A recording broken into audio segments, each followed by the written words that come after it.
Chit fund ଟଙ୍କାଟା ଫେର ଦେବେ କହିଲେ କଣ ହେଲା ସାର୍? କଣ ହେଇଛି?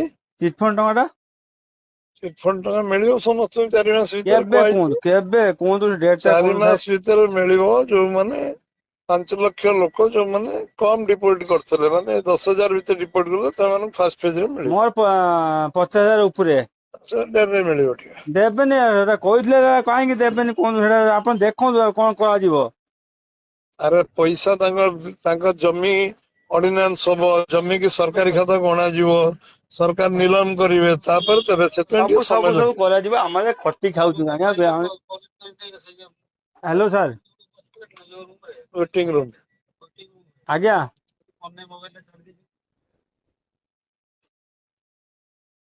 ହ୍ୟାଲୋ। ଆଜ୍ଞା କହୁଥିଲି ଏଇଟା ଟିକେ ଜଲ୍ଦି କୁହନ୍ତୁ। ଆପଣ 3 ବର୍ଷ ହେଲାଣି ମାନେ କେବେ ଆମର 3 ବର୍ଷ ହେଲା? ସରକାର ଆଇଲା କେତେ ନା ଦିନ ନା ହେଲା? ସରକାର ତ ବର୍ଷେ 2 ମାସ ଆପଣଙ୍କ କଥା 3 ବର୍ଷ ହେଲା ମେଚୁରିଟି ଉପରେ ହେଲାଣି।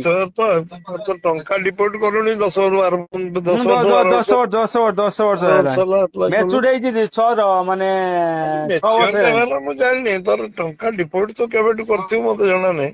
ଆଜ୍ଞା ତେଣୁ କୁହନ୍ତୁ, ଦେଖନ୍ତୁ କଣ କରାଯିବ ଦେଖନ୍ତୁ।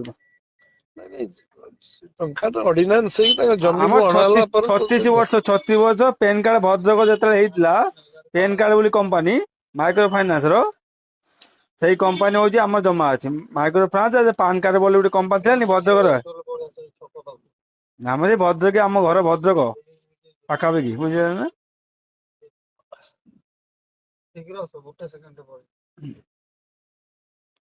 ସାର୍ ଏଠି କିଛି କୋଉଠି? କୁହନ୍ତୁ, କେବେ କଣ ହବ ଟିକେ କୁହନ୍ତୁ ଟିକେ।